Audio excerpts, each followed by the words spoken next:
बंगाल चुनाव में जीत दर्ज करने के फौरन बाद सरकार ने एक ऐसा फैसला लिया है जिसने पूरे मुल्क में एक नई बहस को छेड़ दिया है। एक ऐसा कानून, एक ऐसा हुक्म जिसे सुनकर हर कोई हैरान है। अब वंदे मातरम को राष्ट्रगान यानी जन गण मन के बराबर का दर्जा दिया गया है। लेकिन बात सिर्फ दर्जे की नहीं है, बात है उस सजा की जो अब इसके साथ जोड़ दी गई है। अगर किसी ने इसमें खलल डाला या फिर एहतराम नहीं किया तो 3 साल तक की जेल हो सकती है। अब सवाल ये उठता है कि क्या एक मुसलमान के लिए ये गाना जायज है? क्या हमारा आइन यानी हमारा संविधान हमें मजबूर कर सकता है? और आखिर असदुद्दीन ओवैसी ने इस पर इतनी सख्त मुखालफत क्यों की है? आज के इस वीडियो में दोस्तों हम एक एक बारीकी को समझने की कोशिश करेंगे, इतिहास के पुराने पन्नों को भी पलटेंगे और जानेंगे कि शरीयत और कानून इस पर क्या कुछ कहते हैं। वीडियो को आखिर तक जरूर देखिएगा क्योंकि ये आपकी पहचान और आपके हक से जुड़ा हुआ मामला है। चलिए सबसे पहले ये समझते हैं कि आखिर हुआ क्या है। बंगाल चुनाव जीतने के जोश में भारतीय जनता पार्टी ने सरकार के राष्ट्रीय गौरव अपमान निवारण अधिनियम में एक बड़ा बदलाव करने का ऐलान कर दिया है। इस नए फैसले के मुताबिक अब वंदे मातरम का रुतबा वही होगा जो जन गण मन का आज तक बना हुआ है। सीधे अल्फाज में अगर कहें तो अब अगर कोई शख्स जानबूझकर वंदे मातरम के गायन में कोई रुकावट पैदा करता है या फिर इसका अपमान करता है तो उसे कम से कम 3 साल की कैद भुगतनी पड़ सकती है। इतना ही नहीं, अगर कोई दोबारा ये गलती करता है तो उसे कम से कम 1 साल की जेल तो काटनी ही होगी। यानी अब इसे महज एक गीत समझकर नजरअंदाज करना कानूनी तौर पर आप सभी को भारी पड़ सकता है, खासतौर पर मुसलमानों के लिए। जैसे ही ये खबर बाहर आई है, मुस्लिम रहनुमाओं ने अपनी आवाज को बुलंद कर दिया है। ऑल इंडिया मजलिस इत्तेहादुल मुस्लिमीन के सदर असदुद्दीन ओवैसी ने सोशल मीडिया पर एक लंबी चौड़ी पोस्ट लिखी है। उन्होंने बहुत ही संजीदगी से कहा है कि वंदे मातरम की असलियत एक देवी की इबादत के जैसी है। इस्लाम में हम अल्लाह के अलावा किसी के आगे सर नहीं झुकाते, तो इसे राष्ट्रगान के बराबर कैसे माना जा सकता है? ओवैसी का यह भी कहना है कि जन गण मन तो पूरे भारत और उसके लोगों की बात करता है, वो किसी खास मजहब से नहीं जुड़ा हुआ है। लेकिन चूंकि बात अगर वंदे मातरम की हो रही है तो उसका बैकग्राउंड अलग है।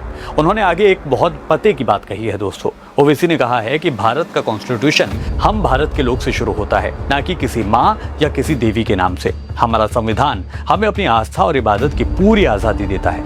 इस मामले पर वारिस पठान ने भी साफ कर दिया है कि वंदे मातरम की कुछ पंक्तियां एक दीनदार मुसलमान के लिए सही नहीं है। उन्होंने कहा है कि आर्टिकल 25 हमें अपने मजहब पर चलने की इजाजत देता है। आप किसी पर कोई भी चीज जबरन नहीं थोप सकते हैं। हम मुल्क का एहतराम करते हैं, जन गण मन भी शौक से पढ़ते हैं क्योंकि हमें उसमें तौहीद के खिलाफ कुछ भी नजर नहीं आता। लेकिन अगर कोई चीज हमारे मजहब में शिर्क है तो आइन हमें उसे ना बोलने का हक भी देता है।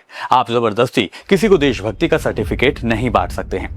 दूसरी तरफ दोस्तों, उत्तर प्रदेश के मुखिया सीएम योगी आदित्यनाथ का तेवर इस मामले पर बिल्कुल जुदा है। वंदे मातरम की 150वीं सालगिरह पर उन्होंने इसे सांस्कृतिक राष्ट्रवाद की एक बड़ी जीत बताया है। योगी का इशारा साफ था कि जो लोग वंदे मातरम का विरोध कर रहे हैं उन्हें वो मुल्क का वफादार नहीं मानते हैं। खैर, आइए अब जरा इस कानून की बारीकियों को भी देख लेते हैं ताकि आपसे कोई जाने या फिर अनजाने कोई गलती, कोई भूल ना हो जाए। कैबिनेट के फैसले के मुताबिक अब राष्ट्रीय गौरव अपमान निवारण अधिनियम की धारा 3 में तब्दीली कर दी जाएगी। पहला तो ये कि अब बड़े सरकारी प्रोग्राम में वंदे मातरम को उसी प्रोटोकॉल से गाया जाएगा जैसे राष्ट्रगान को गाया जाता है। दूसरा कानून कहता है कि अगर किसी प्रोग्राम में दोनों गाए जा रहे हैं तो पहले वंदे मातरम होगा और उसके बाद जन गण मन गाया जाएगा। नंबर 3 का कानून सुन लीजिए। अब ये गीत बजेगा तो सबको अटेंशन यानी सावधान की मुद्रा में खड़ा होना होगा। चौथा कानून, जो चौथा नियम तब्दील किया गया है वो ये कि स्कूलों में सुबह की प्रार्थना के वक्त अब इसका सामूहिक गायन लाजमी यानी जरूरी किया जा सकता है, इच्छा पर निर्भर करता है।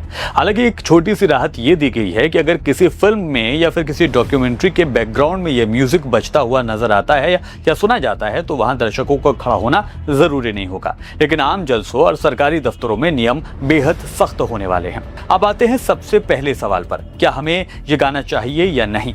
दोस्तों, यहाँ हमें 1986 का एक मशहूर केस याद करना होगा जिसका नाम है बीजो एमनुअल बनाम केरल राज्य। यह हमारी कानूनी तारीख का एक बहुत बड़ा मील का पत्थर साबित हुआ था। उस वक्त 3 बच्चे थे जो ईसाई मजहब से आते थे। उन्होंने स्कूल में राष्ट्रगान गाने से इनकार कर दिया था क्योंकि उनके मजहब में अल्लाह के सिवा, उनके खुदा के सिवा किसी की और पूजा करना मना था। स्कूल ने उन्हें इस बात पर निकाल दिया। लेकिन मामला जब सुप्रीम कोर्ट पहुंच गया तब जस्टिस चिन्नप्पा रेड्डी ने एक ऐतिहासिक बात कही थी जो हम सभी को सुननी चाहिए। उन्होंने कहा था कि जब तक कोई शख्स राष्ट्रगान का अपमान नहीं कर रहा और खामोशी से खड़ा है तो आप उसे गाने के लिए मजबूर नहीं कर सकते हैं। सुप्रीम कोर्ट ने माना कि अंतरात्मा की आजादी और मजहब की आजादी बुनियादी हक देती है।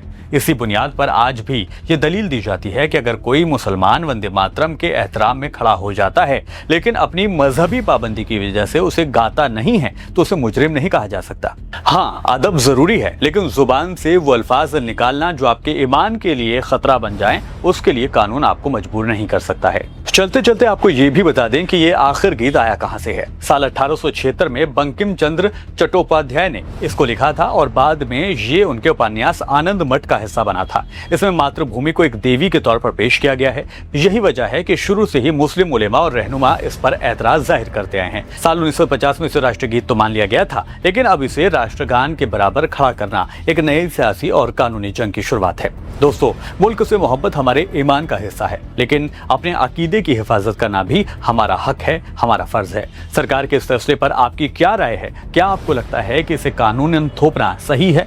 आप अपनी कीमती राय हमें कमेंट के जरिए दे सकते हैं। फिलहाल मेरे साथ इस वीडियो में अभी के लिए इतना ही। वीडियो पसंद आया तो वीडियो को लाइक कीजिए, शेयर कीजिए, हमारे चैनल को सब्सक्राइब कीजिए ताकि वो खबरें देख पाएं आप जो और कोई नहीं आपको दिखाता। फिर होगी मुलाकात। आदाब, नमस्कार।